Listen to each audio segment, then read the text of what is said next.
Olá, pessoal, tudo bem com vocês? Obrigada pela participação aí nessa live, num horário que não é tão habitual, mas é justamente algo que tem a ver com o que a gente gosta de fazer, coisas não habituais. A gente hoje está aqui inaugurando um projeto do coração que eu tive ideia, na verdade, no ano passado, naquele meio de tumulto da pandemia, né? Que foi observar os rumos da medicina. Não que ela tivesse ido para esse rumo só na pandemia, mas a medicina está em baixa. Ui, desculpem. A medicina está em baixa na opinião de muitas pessoas, né? Então acho que isso é importante da gente que tenta fazer a melhor medicina que a gente pode, contrabalançar essa opinião. E na pandemia em si, com a telemedicina, com todas essas coisas que vieram, não só de tecnologia para atender, mas a demanda que se criou nos pacientes de uma maneira que eu nunca tinha visto até então, mesmo que eu já lidasse com pacientes graves, emocionalmente graves há muitos anos. Tudo isso fez todo um questionamento sobre a atuação dos médicos por parte dos pacientes, né? Então eu acho que nasceu ali devagarzinho, por causa disso, uma ideia de fazer um projeto que chama Médicos que se Importam. E eu mesma, que sou uma médica que se importa com a situação, passei a olhar os meus colegas de uma maneira diferente. Tá? Então, hoje eu tô pensando, no meio de muita gente que eu conheço, aqueles que têm um jeito, um perfil que é além da competência, porque tem muito médico competente aí, graças a Deus, né? Mas é aquele olhar diferente da compaixão, do querer ajudar, da devoção. E como medicina não é mágica, medicina é uma arte, né? Tem que ter o perfil. Hoje a gente vê muito médico sendo formado na base de protocolos, né? Então, se o paciente chega assim ou assado, ele é ensinado a qual caminho seguir. Mas isso muitas vezes afasta o médico do coração, né? Daquela vontade de ajudar, que teoricamente é o que guia uma pessoa para escolher uma profissão tão difícil como a nossa, né? Então, o Médicos que se Importam está nascendo oficialmente hoje na forma de lives periódicas, e o primeiro convidado que eu pensei foi alguém que me chamou a atenção no ano passado, porque nós tivemos a oportunidade de fazer uma live, porque já tinham me falado dele, porque eu vi a vibe dele na live, e eu até já o convidei para fazer um outro projeto. Quer dizer, ó, minha cabeça já está lá longe dentro dessa ideia da gente mostrar que sim, existem muitos médicos de valor, né? E quem sabe, aos pouquinhos, a gente pode aí colaborar para que a visão da medicina vá mudando por parte dos pacientes. Até porque ninguém ganha nada com essa ideia de que médico é muito mecânico, médico não atende bem, etc, né? Então, vamos começar, nem que seja com as pessoas que são exceção, mas sempre lembrando que no meio das opiniões que às vezes a gente tem negativas, generalizadas, sempre tem as pessoas que não se encaixam. Então, com muito prazer aqui, eu quero chamar o meu convidado, que é o Pedro, psiquiatra, e a gente vai falar justamente dessa questão do impacto das emoções que estão tão afloradas, né? Há muitos anos, mas principalmente na pandemia, estão tão afloradas por motivos múltiplos que a gente está vendo essa questão da saúde ser impactada pelas emoções, né? Então, Doutor Pedro, tudo bem? Muito bem-vindo. Obrigado por ter aceito o meu convite e agradeça também a Sheila por estar compartilhando você comigo em pleno sábado. Bom dia a todo mundo. Eu estava aqui de novo um pouco na guerra para entrar aqui, né? Com a coisa do Instagram. Estava te ouvindo falar um pouquinho aí, realmente, sobre o que a gente vem acompanhando. Eu achei muito interessante quando você falou assim, hoje, na fase atual, além das pessoas não estarem bem, a gente tem uma questão que parece que a medicina está em baixa, né? Na verdade, o que a gente se propõe trazer aqui são algumas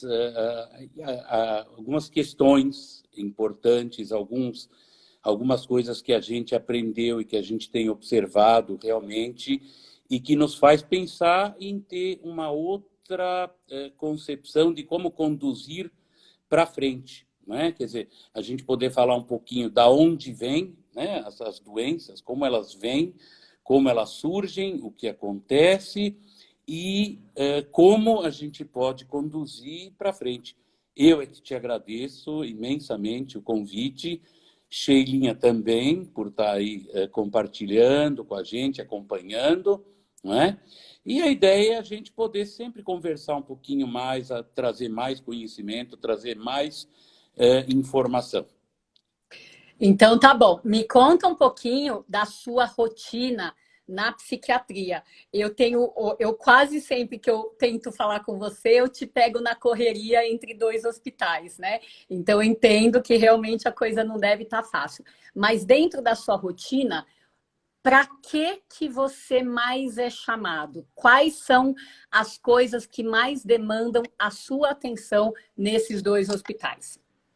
Bom, então vamos lá, até para algumas pessoas entenderem rapidamente. Eu sou médico psiquiatra, trabalho com psiquiatria clínica. Hoje eu estou muito envolvido com uma coisa que se chama interconsulta psiquiátrica em hospital geral, ou também tem uma outra vertente que é a psiquiatria de ligação, não é? Que quando a gente faz parte de uma equipe no hospital geral. E a ideia desse trabalho é a de que quando uma pessoa esteja internada por qualquer motivo e ela apresente alguma alteração de humor, de comportamento, de impulso, nós somos chamados para avaliar. No nosso período atual, desde o início da pandemia, as coisas mudaram muito. Então, as pessoas vão para o hospital geral assustadas, são avaliadas apavoradas, são diagnosticadas desesperadas, não é? E com muito medo, com um temor muito grande.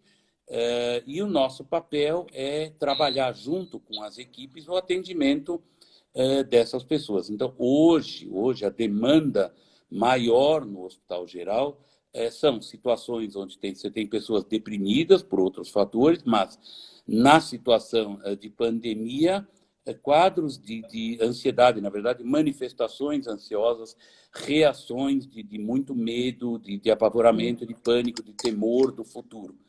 Né? Então, hoje a gente está correndo muito, seja na Beneficência Portuguesa, onde tem uma equipe grande, um hospital grande, então tudo que é grande, as coisas ficam maiores ainda, e mesmo no Samaritano. Então, esse é o meu trabalho hoje, maior. Perfeito.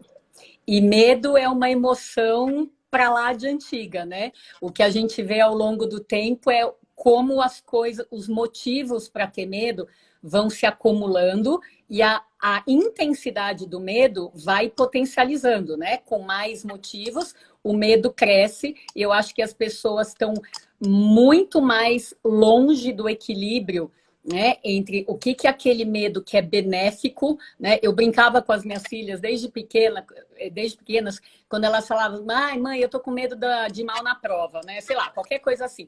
E eu falava, medinho ou medão, né? Porque se tiver um medinho, sempre é bom, né? O medinho, o medo numa dose, né?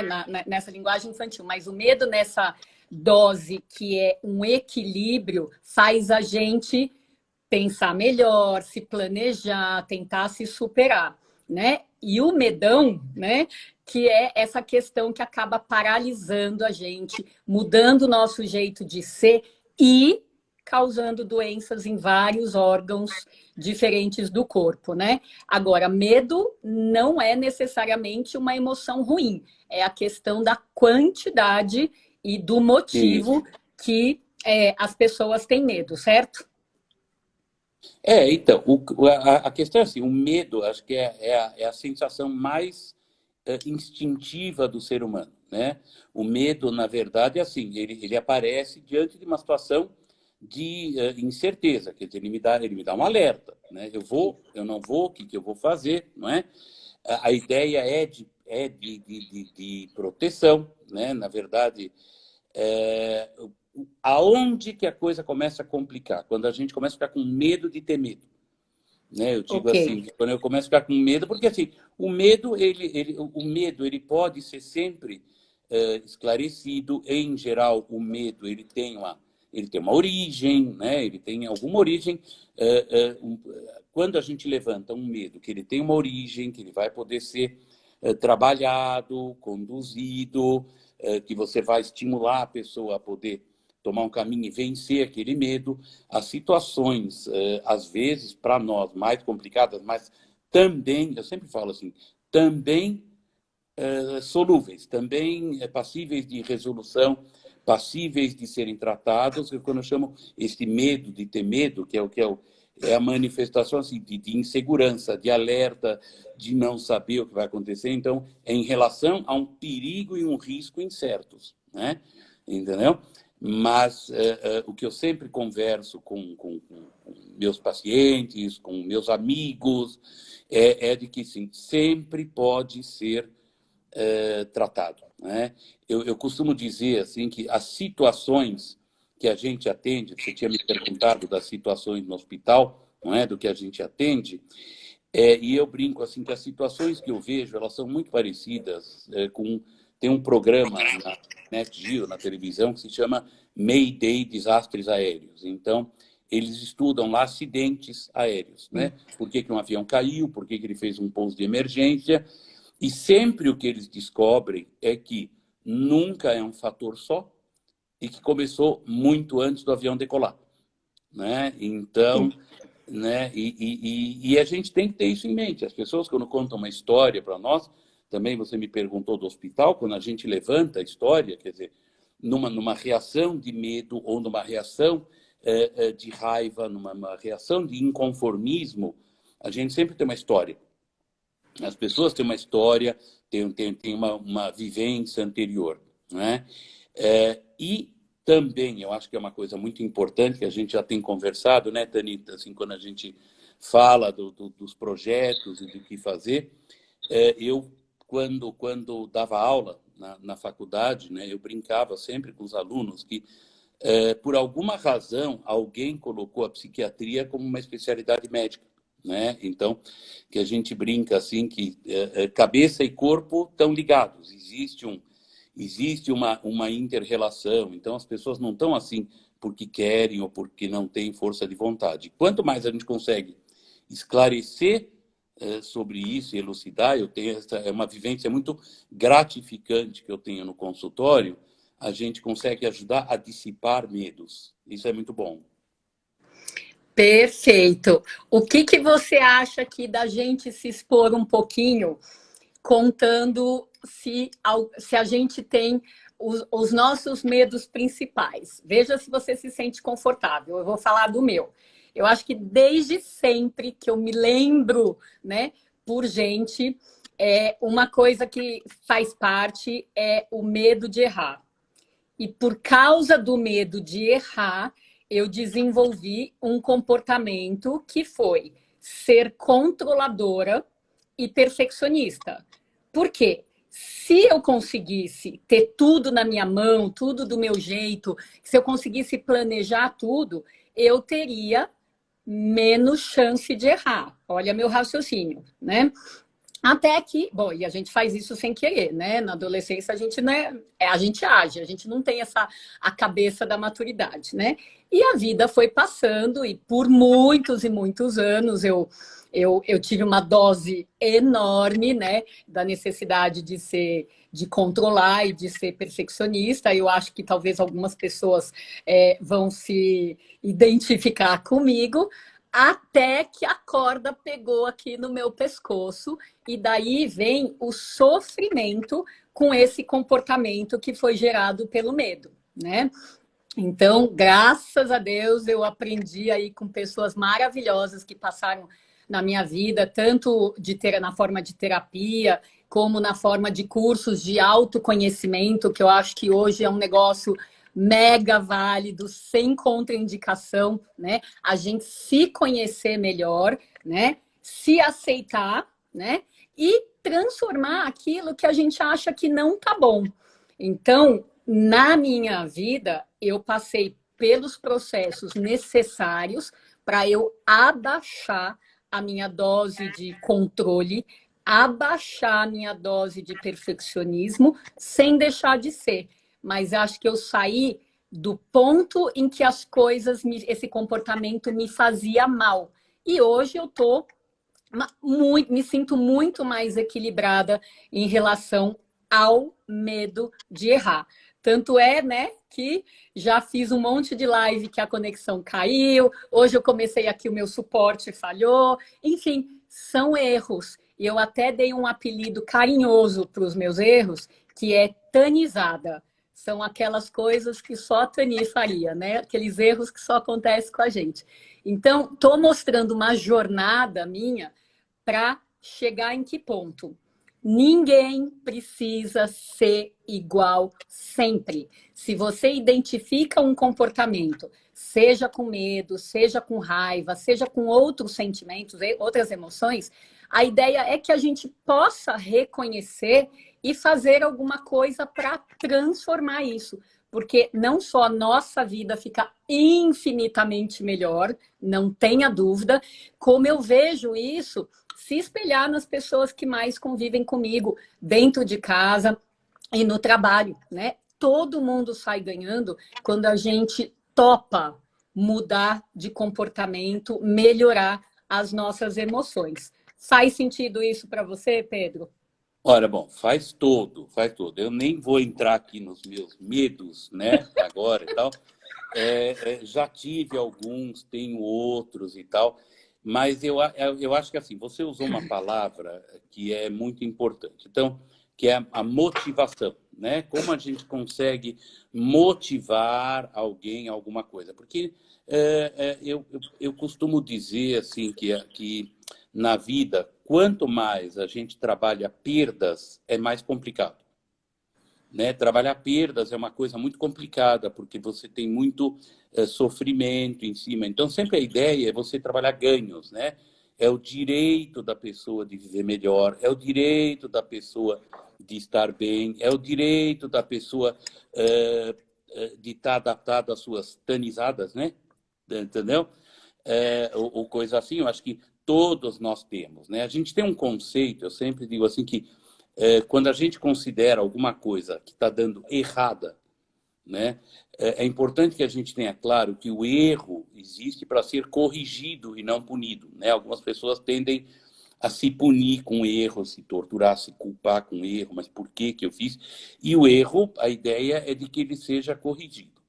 Na área, vamos dizer assim, sintomas, vamos dizer assim, você ser muito controladora até um certo ponto é importante, né? Se não for um pouquinho, também não vai chegar onde chegou, né? A gente não chega em lugar nenhum. Você tem que controlar um pouquinho. Eu trabalho hoje com a equipe também, na Beneficência Portuguesa. Eles brincam, chefe, você está aí? Eu estou, porque eu fico acompanhando tudo, né? Mas tento também não invadir. Agora, para as pessoas que estão doentes, vamos dizer assim, ou não se sentindo bem, quer dizer, doença ausência de saúde. Na verdade, doença, a gente sempre fala assim, que é um risco natural da vida, né? A doença, ela está lá e ela pode acontecer. E cada pessoa, às vezes, pega uma manifestação sua, psíquica, por exemplo, ou emocional, ou um modo de agir, um modo de se comportar, e tende a ver o quanto aquilo é, para ela, normal, aceitável ou não. Quando que ela decide que ela precisa fazer alguma coisa, ou que ela vai buscar ajuda para fazer alguma coisa, quando aquilo passa a gerar sofrimento para ela. Né? Enquanto não gerar um sofrimento para ela, dificilmente ela vai se mobilizar. E quando as pessoas vêm nos procurar porque elas estão com algum grau de sofrimento, né? Eu digo assim, ela me traz um problema e a ideia é eu trazer uma solução. Se eu devolver um problema para ela, Não dá, né? E eu acho que esse comportamento, muitas vezes, a gente vê hoje, né? E a ideia realmente é de resgatar muito mais essa coisa do... a pessoa vai me trazer um problema, eu vou tentar ajudá-la, a solução, vamos tentar abrir o caminho, vamos ver o que a gente pode fazer, né? A gente, às vezes, usa emoção e cérebro. Eu digo que tem uma parte aí que a emoção faz a gente caminhar e o cérebro pode nos ajudar a seguir, a atingir o objetivo. Então, para mim, faz todo o sentido do mundo. Que bom, Pedro, eu fico contente. Às vezes, quando a gente fica se achando anormal, é bom quando alguém chega e fala, e acolhe, e fala, não, isso daí é normal, né? Esse é um processo. Mas, enfim, deixa eu te contar outra coisa. Na linha de pacientes com as quais eu trabalho, né, que em geral tem alguma coisa, algum sintoma incomodando nos ouvidos, e por isso acabam mudando de comportamento, eu vejo nitidamente a questão do medo, né? Acho que o medo, principalmente do desconhecido, né, também faz parte da humanidade. E como a gente trabalha com zumbido, com misofonia, com hiperacusia, que são coisas que a gente não aprende na faculdade de medicina, não adianta, né? É diferente de falar de infarto, de AVC, que mesmo que sejam coisas que deem medo, todo mundo conhece, é mais cultura popular do que essas minúcias com as quais eu trabalho. Então, de fato, o medo do desconhecido e o medo do que o Google mostra são, assim, evidentes. Porém, tem um outro sentimento que eu vejo com muita frequência e eu acho mais difícil de lidar, que é a raiva. Raiva, as pessoas às vezes falam assim, eu fico irritado, não fala eu fico com raiva. Então, irritabilidade, para mim, tá ali num sinônimo mais leve, mais sutil de raiva. Eu não me conformo, raiva, tá? Então, esse é um comportamento que eu particularmente acho um pouco mais difícil de transformar numa consulta só do que o medo. Porque o medo parece que a hora que você dá a informação verídica e contrapõe aquela ideia errada que a pessoa tem, parece que na cara da pessoa você já vê que a mudança começa. Da raiva, eu acho um pouco mais complicado. Como é que o que você acha disso? Bom, então vamos lá, vamos juntar. Eu acho que, assim, frente vamos colocar assim, frente a uma doença, qual é uma semelhança que nós temos quando você trabalha com zumbido ou a misofonia, e eu atendo alguns pacientes na esfera de humor e comportamento, não é? Eles vêm com uma sensação muito complicada de que eles fizeram exames e não acharam nada, né? Entendeu? Ele faz lá um exame, você não tem uma prova concreta, aquilo está lá, ele está sentindo aquilo, não é? Quantos pacientes dizem assim, eu não estou me sentindo bem, e alguém que está junto diz, está ótimo, ou o exame não deu nada, né? Porque ele não tem aquela comprovação. E assim, frente a uma manifestação de doença, quer dizer, você tem uma manifestação, você pode ter fuga ou luta, né? Você pode ter um medo que te proteja e você pode ir para o ataque. O problema é que, assim, quando a manifestação de raiva, ela pode ser desde uma irritabilidade até uma reação de fúria, né? E quando um paciente ele tem alguma doença, que ele está com uma manifestação que ele não consegue controlar, e ele tem uma reação de fúria, né? Então, por exemplo, eu recebo pacientes assim com manifestações do tipo zumbido ou quadros misofônicos, onde ele tem uma intolerância total à questão de ruído e ele não é compreendido, ele mesmo não admite, ele tem uma reação de fúria e chegam no meu consultório dizendo assim, nós trouxemos o louco do 8º andar, né? Com aquela manifestação. E a pessoa vem num sofrimento muito grande em relação a isso, né? Até a gente esclarecer. Então, as reações de raiva, e principalmente quando elas não têm um caminho de saída, de compreensão e de resolução, de abordagem, elas internalizadas, na verdade, elas levam uma intensa sobrecarga hormonal no corpo, uma intensa sobrecarga emocional, né? Eu falo sempre, né, da relação hormônios e emoções, né? A psiquiatria que a gente chama de psiconeuroendócrino-imunologia, hoje complicado, né? Entendeu? É um Mas que é trava-língua fato, quase. e que é um fato.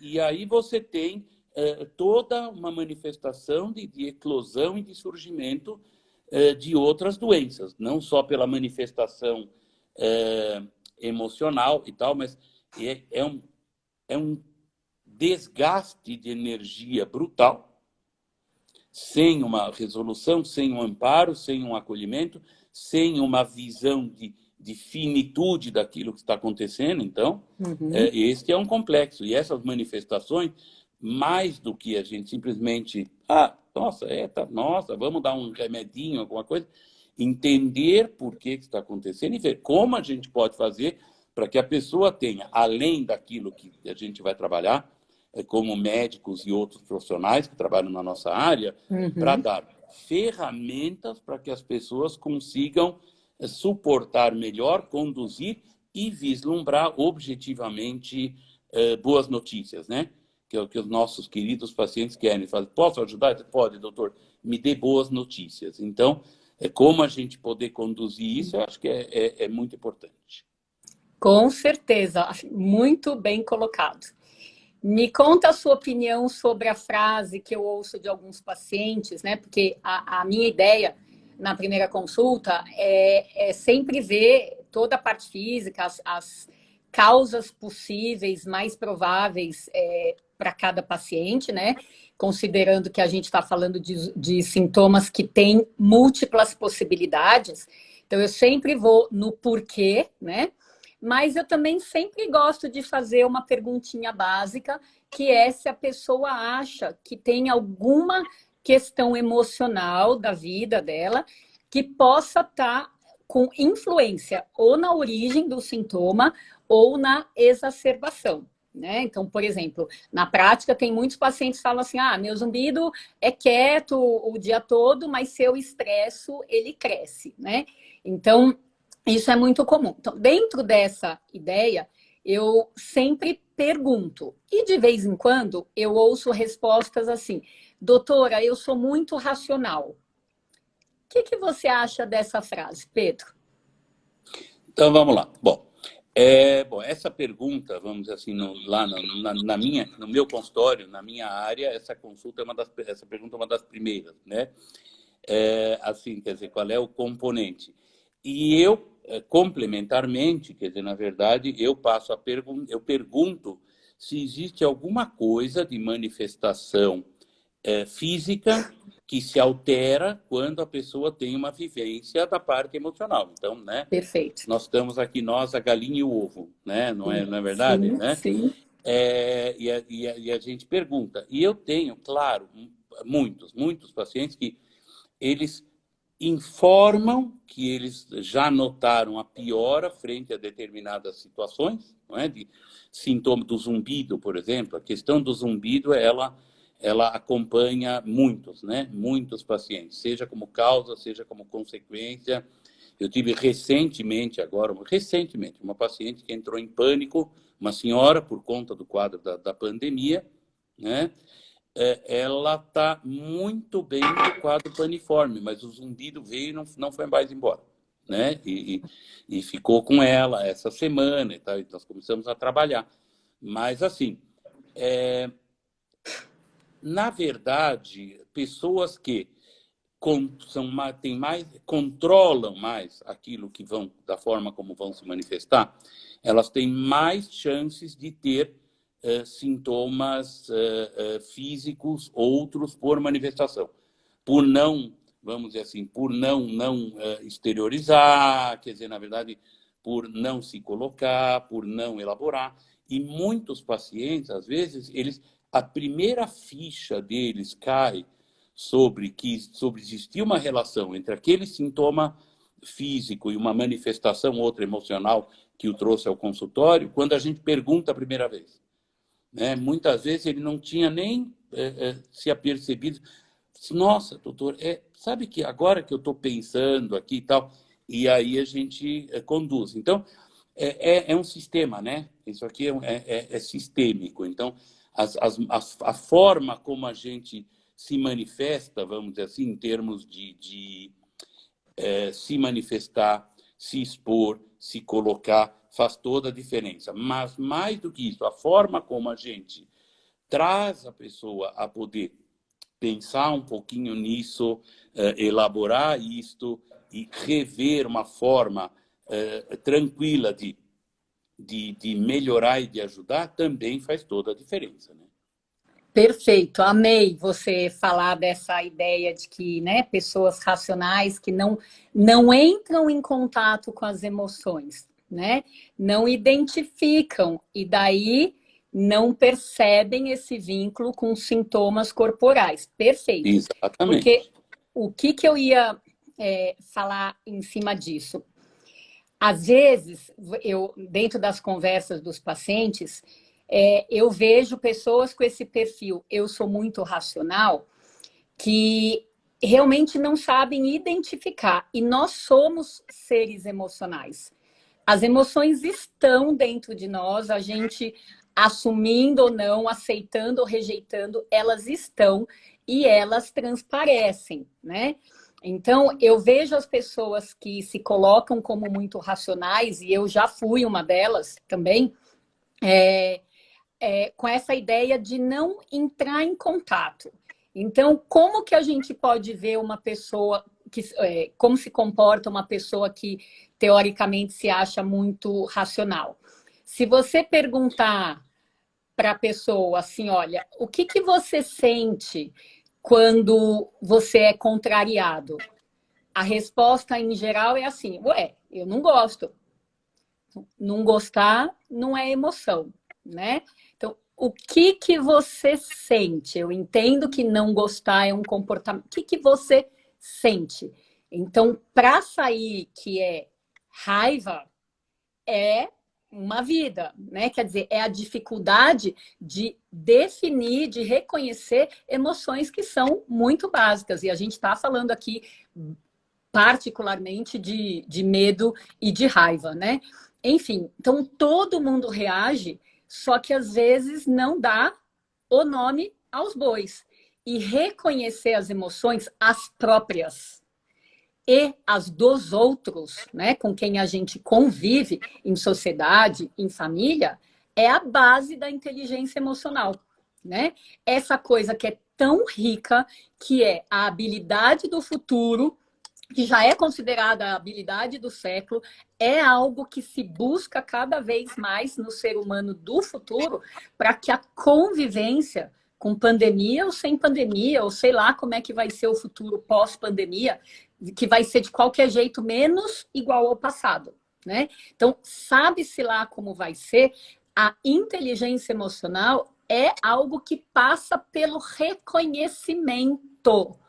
Eu tenho raiva, eu tenho medo, eu tenho angústia, e eu reconheço quando os outros estão com medo, estão com raiva, estão com angústia, estão com qualquer outra coisa.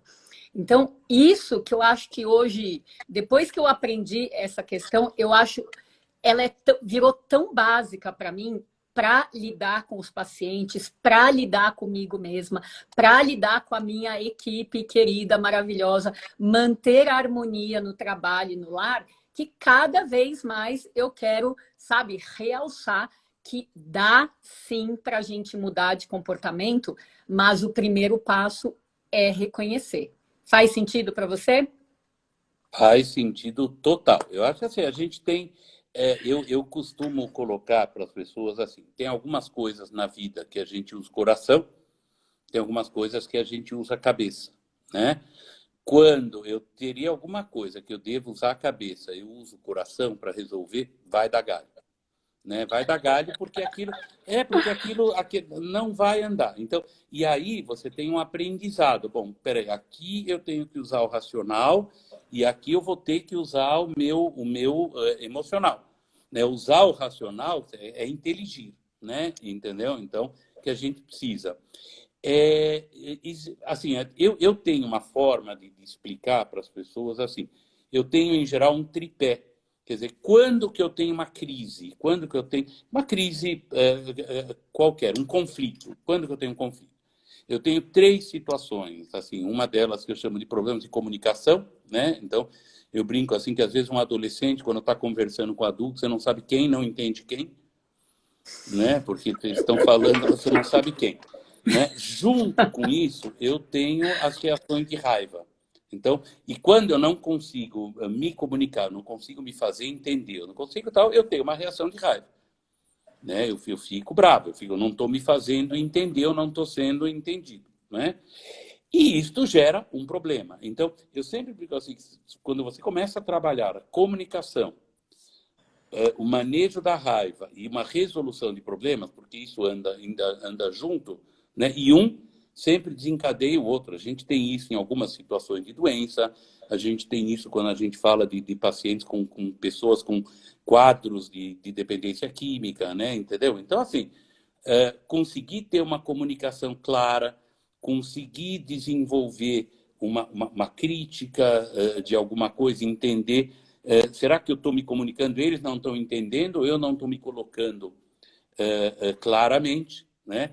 Porque às vezes isso tem uma ligação muito grande com a raiva, e seja em sintomas que a gente tem quadros, como causa ou como consequência, né? Entendeu? E isto vai andando, vira um problemão, né? Vira um pacote. E aí a ideia é a gente abrir esse pacotinho. Então, trabalhar isto com a inteligência emocional, trabalhar com ferramentas, trabalhar com desenvolvimento de linhas positivas, né? Faz todo sentido para nós. Perfeito. E você não vai acreditar, eu estava quase dando uma risada interna aqui, quando você começou a falar de comunicação, né? Porque dentro das questões emocionais que os pacientes têm me trazido, né? Além dos medos da pandemia, como a gente já comentou, é na linha de problemas conjugais. Eles são antiquíssimos, porém a pandemia também está sendo um teste, né, para muitos casais que se viram muito, assim, obrigados a conviver por muito mais tempo e sem determinadas válvulas de escape que a pessoa procurava no trabalho, no passeio, né? Enfim, muito problema conjugal sendo a alavanca para uma alteração emocional que daí vem piorando, produzindo ou piorando o zumbido e não deixando o paciente conviver com o zumbido ou com a misofonia. Quer falar um pouquinho dessa questão de problemas Então, vamos lá. conjugais? Sim, sim, sim, sim. Na verdade, são problemas, eu vou chamar até de problemas conjugais, eu vou chamar de relacionais, né? Entendeu? Perfeito, perfeito. As relações, quer dizer, o que aconteceu com as relações na pandemia? A pandemia, de uma forma ou de outra, ou, voluntariamente, não tanto, obrigatoriamente, aproximou pessoas que teoricamente estariam próximas, né? Entendeu? Teoricamente estariam juntas, né? Quer dizer, os casais, assim, é normal para um casal ter coisas que eles façam juntas e ter coisas que eles façam separadamente, Sim, sim. não é? Aí a gente colocou tudo isso dentro da mesma panelinha, empurrou, né? A gente usa aquela expressão, né? De perto ninguém é normal, né? Ela é antiga, né? Entendeu? Mas, obviamente, isto fez surgir, aflorar várias situações que estavam ali quietinhas, né? Elas estavam Disfarçadas. quietinhas, elas estavam dormindo ali, guardadinhas, né? Entendeu? E com essa exposição, quer dizer, na verdade, a, a, o vulcão de emoções que começou a vir junto com tudo isso e a dificuldade de lidar com tudo isso fez com que, obviamente, no corpo, todo aquele grau de vulnerabilidade, a eclosão de diversas manifestações, sejam doenças, sejam manifestações que as pessoas não entendem muito bem como doenças, a gente trabalha isto como tal, né? Quer dizer, assim, de novo aquilo que eu te falo, como você não prova, a pessoa acha que não é. E a pessoa chega no teu consultório com manifestações intensas, casais, e eu já tive uma situação aonde um casal chegou no meu consultório e ele estava com uma manifestação de zumbido, agora recente. E a esposa disse assim que ele estava inventando o zumbido para não ter que conversar. Ai, socorro. Né? Entendeu? Então, Acho que né? vai ter gente que vai se identificar aqui. Pois é, né?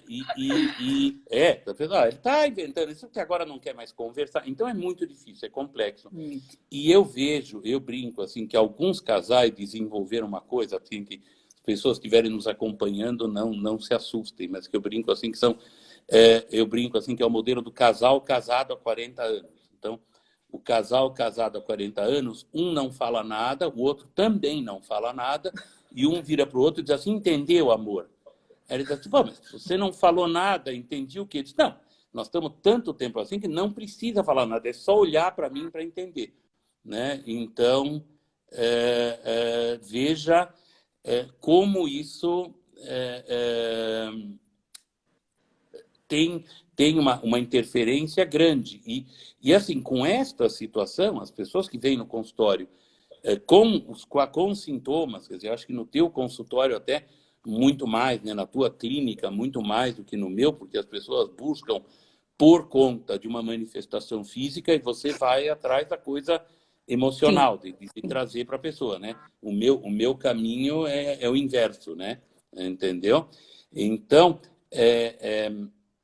hoje a gente lida com uma gama de situações nos nossos consultórios que acho que a gente não esperava lidar, né? A gente não esperava, não dessa forma. Por outro lado, ela nos abriu uma oportunidade muito grande de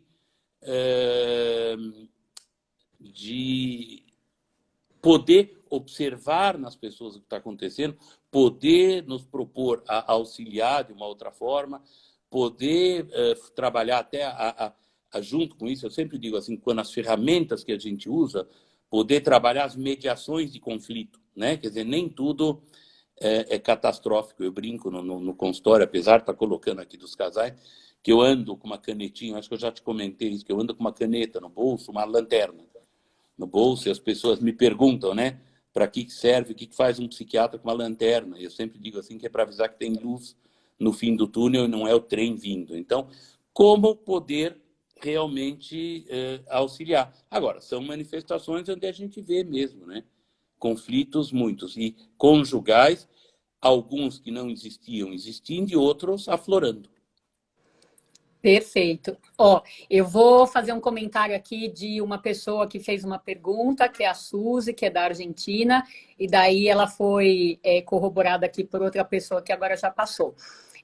Quando eu falei da questão da pessoa muito racional, que não reconhece as emoções e tem sintomas corporais, ela escreveu aqui que ela reconhece as emoções dela, manifesta e mesmo assim tem sintomas corporais também, né? Então, Suzy, a gente não quis dizer que reconhecer é a porta para não ter, né? Mas reconhecer é a porta para uma das etapas para a questão da inteligência emocional. Agora, só reconhecer e não dosar pode ser uma coisa tão complicada quanto não reconhecer. Pedro, você pensaria em alguma coisa diferente para falar para Eu ela? tenho, eu vou colocar um pouquinho. Então, assim, eu comentei logo no começo, eu acho que é importante, Suzy, né? Suzy. Eu vou explicar um pouquinho. Então, assim, algumas coisas que a gente está colocando aqui, obviamente, são ferramentas e possibilidades que a gente tem, quer dizer, situações. Eu comento sempre, eu já tinha comentado aqui que a psiquiatria, né, é uma especialidade médica, e eu brinco assim que hoje a psiquiatria tem o nome de psiconeuroendocrinoimunologia, quando eu brinquei, que é a relação entre hormônios e emoções. Quer dizer, existe um interrelacionamento muito grande, né?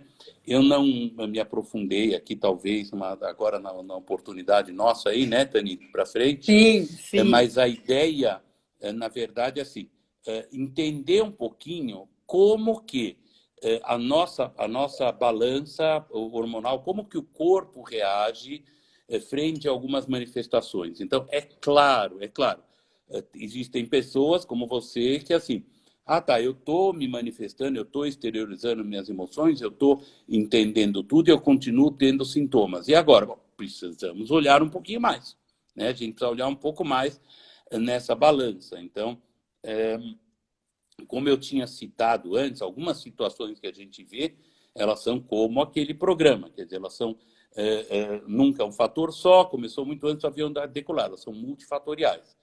As histórias que a gente vê, ouve das pessoas, as histórias emocionais, elas também são histórias químicas, tá? Então, Sim, são histórias perfeito. hormonais, né? Então, assim, quando eu falo de estresse, que vem do termo, vem do inglês, to stretch, né? Tensão, desgaste, sobrecarga, quer dizer, na verdade, o estresse me mobiliza para frente, mas ele pode me empurrar para baixo quando muito também. E a gente tem que falar muito de equilíbrio como um todo. Então, o corpo é uma balança. O corpo é uma balança, a gente tem uma balança emocional e hormonal, e algumas situações que fazem com que essa balança desregule, elas vão perpetuar ou fazer eclodir sintomas, né? Então, por isso que quando a gente fala de qualidade de vida, a gente fala de balanceamento, a gente fala de hormônios, a gente fala de nutrição, a gente fala de uma série de fatores que têm a ver com todo um equilíbrio químico, né? A gente tem ali a famosa serotonina e adrenalina, e quando uma ou outra, uma está muito alta e ou a outra está muito baixa, problemas também. Então, em muitas situações, como que a Suzy colocou, ela falou, tá, uma parte do caminho está resolvido, e o outro? É este que a gente ouve para complementar, até porque algumas pessoas, como a Suzy colocou, têm este reconhecimento, têm esta clareza, mas me dizem assim, eu só não estou tendo motor para conseguir seguir. Né? A pessoa diz assim, olha, eu estou com a sensação, apesar de tudo isso, que o meu motor não é mais um motor 3.8 turbo diesel, é um motor 1.0 na subida com o ar-condicionado ligado, né? E aí, isto também é fundamental quando a gente vai trabalhar, e por isso eu digo da coisa hormônios e emoções, se eu quero ajudar uma pessoa a fazer com que o carro suba a ladeira, chegue lá em cima, mesmo carregado com a carga de emoções que a gente tem hoje, no nosso porta-malinho o dia inteiro, né, é fundamental que o motor também esteja bom e que ela vai saber usar as marchas. Então, é essa analogia. Entende, Suzy? Então, pode ser que falte mesmo alguma coisa. Eu acho que a gente não está colocando coisas aqui mágicas que sejam suficientes, né? Até porque a gente sabe que não. A gente está pensando em ferramentas e algumas coisas que possam ajudar. Mas, como eu sempre falava na aula, e talvez falte isso um pouquinho, o diagnóstico vem antes do tratamento, né? Então, assim, eu não posso tratar uma coisa que eu não sei exatamente o que ela seja. Lá no programa Mayday, daqueles desastres aéreos, a gente vê também que se na hora da emergência o piloto fizer um diagnóstico errado do que está acontecendo, tudo que ele fizer depois vai dar erro. Né? Então, eu insistia muito sempre com meus alunos, só calma, vamos ver primeiro, e mesmo o diagnóstico revisar. Então, eu acho que é isso. Eu acho que talvez para as pessoas que estão nos ouvindo e vendo, né, em relação a tudo isso, pensar que às vezes está faltando alguma coisa para complementar, diagnosticar. Talvez ela não esteja completa. Acho que é um pouquinho isso. Perfeito, ó, tá aí uma resposta que era para a Suzy e vai servir para um monte de gente que está aqui e que vai assistir a gente depois. E você sabe, Pedro, eu estava lembrando, enquanto você vai falando, a minha mente está mega ativa aqui. Eu sou filha de físico nuclear, né? Que a linguagem da física é matemática. Então, você sabe aquele lado racional que eu comentei, sabe de onde veio, né? Da onde eu herdei aquele comportamento, né? Mas até no nosso webinar, eu vou comentar isso, né? O quanto, pela visão que eu tenho também aí do meu pai, a saúde segue as leis da natureza, porque elas são infalíveis, né? Então, quando você falou da balança, me veio na cabeça o termo que a física usa, que é o equilíbrio instável, né? Sim. Pensa num João Bobo que né? Vai um pouquinho para lá, um pouquinho para cá, mas tende a voltar ao equilíbrio. O nosso corpo sabe fazer isso. Então, quando a gente fica doente de qualquer parte do corpo, é porque a lei já foi violada há uma eternidade. Até porque as Isso. coisas não aparecem da noite para o dia. Mesmo que você infarte aqui agora, nesse minuto, tem todo um processo lá atrás acontecendo Isso. e que, às vezes, o acompanhamento médico, os hábitos de vida, lidar com estresse, olhar os exames de sangue, marcadores de inflamação, já podem fazer a pessoa sair da linha, melhorar a probabilidade de não ter a coisa aqui agora. Então, nada dá saltos na natureza. E a saúde também não, né? Então, muito importante que a gente observe essa balança, né? Com os hábitos de vida, com as emoções que a gente passa, para que isso possa ter sempre essa ideia de voltar para um equilíbrio. E agora, Pedro, por causa do horário aqui, senão eu já sei que a Sheila aí, apesar de estar gostando da live, que eu vi o comentário dela aqui, uma gracinha. E ó, deixa eu aproveitar um comentário que eu gostei muito também do Alexandre Mota, que está sugerindo que as lives virem uma série. Eu vou falar, Alex, como você chegou? Eu vi quando você chegou, viu? Que não foi no começo. Eu comentei que a gente está começando hoje a série Médicos que se Importam, tá? Então, acho lindo, né, o projeto em si, e amei que você tenha gostado, mesmo sem ter ouvido a nossa introdução. Ou seja, elas vão virar uma série, sim. Agora, o Pedro é o meu convidado porque ele me chamou a atenção na live do ano passado, né? Que foi mais focada ali na misofonia. E a gente está com um projeto junto já, que é esta terça-feira, agora, dia 11 de maio, que é um webinar chamado Adoeci. E agora? Estou com problemas. E agora? Então, nós dois vamos ensinar técnicas da inteligência emocional, que é essa ferramenta que já é do século, mas vai ser cada vez mais necessária para as pessoas do futuro, aplicadas na saúde. Por quê? Pode reparar, quase tudo que você vê ou ouve falar sobre inteligência emocional tem um quê de direcionamento para relação profissional, para relação afetiva, enfim, para esses aspectos que são muito importantes na vida, com certeza. Mas nós, médicos, né, queremos o quê? Queremos a ferramenta aplicada à saúde, que essa é a parte que a gente não vê com frequência, né? Então, como é que a gente pode reconhecer e minimizar as angústias todas da vida, os pesos que a gente carrega, né? Que são nossos ou que os outros colocam na gente, para aliviar o nosso corpo e a nossa mente, para melhorar, recuperar a saúde, resgatar, que é a palavra que me vem como se fosse uma ambulância, né? Porque hoje a saúde está precisando de resgate urgente, justamente porque a pandemia trouxe um mundaréu de emoções ruins, pesadas, fortes, colocando a gente para baixo. Então, é o resgate. Pensa na sua saúde como dentro da ambulância, tocando aquele alarme, porque precisa de atendimento, né? Então, eu e o Pedro estaremos juntos na terça-feira, dia 11 de maio, pelo Google Meet, das 19 horas às 22 horas, batendo um papo, não só nós dois, como junto com uma personagem que, em tempo real, vai se expor, vai colocar os problemas de saúde que ela tem e o jeito de reagir dela. E depois da aula do Pedro, em relação com os detalhes aí de como o cérebro reage com as emoções, com essa questão hormonal, a gente vai voltar para essa pessoa e ver o que de fato dá para compreender, dá para perceber nas feições. E, da minha parte, a gente vai ter aula prática de reconhecimento das nossas emoções aí perante coisas da vida e coisas da saúde, tá? Então, acho que como tudo que a gente faz com o coração, tem tudo para ser gostoso, para ser legal, para ser produtivo.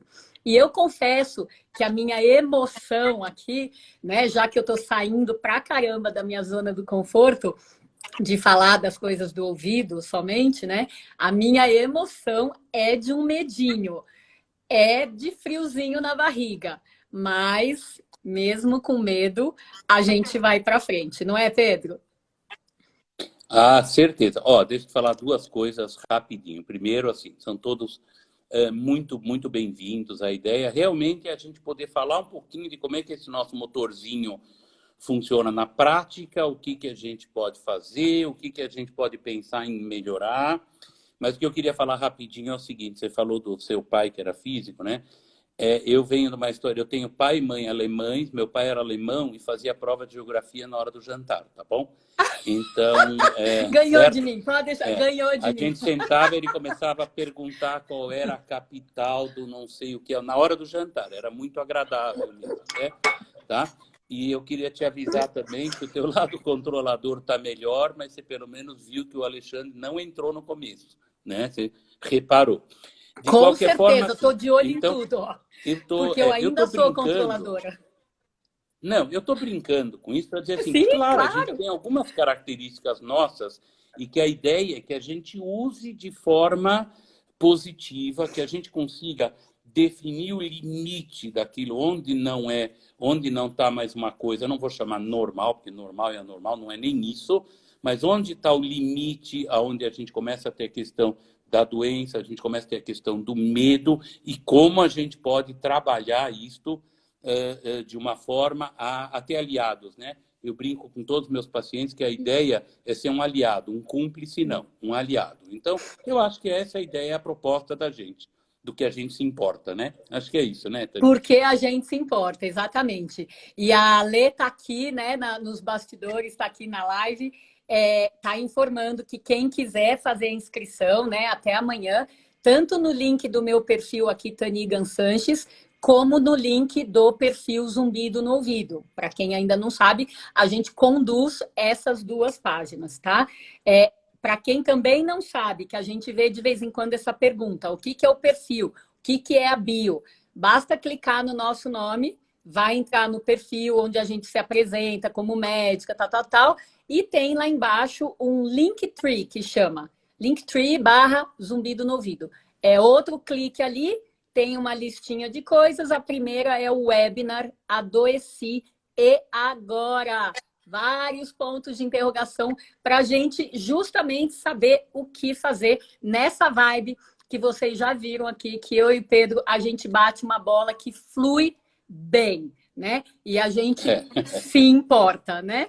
Então, a gente espera vocês aí também para que juntos possamos aí fazer esse começo dessa jornada. Reconhecer as emoções com a saúde, com as coisas da vida, equilibrar isso para que a gente possa viver melhor e a nossa saúde com certeza vai agradecer, os nossos familiares, as nossas equipes com certeza vão agradecer, porque relacionamento é uma coisa tão boa, tão gostosa, tão importante para a gente não se sentir deprimido, para a gente não se sentir tão ansioso, que eu acho que é uma ferramenta muito bem-vinda na vida de todo mundo, sem contraindicação, né? Então fica aí o nosso convite de coração, tá bom? E quem quiser aqui, ó, aproveita, tira foto, pode postar aí, né, no Stories, onde quiser aí,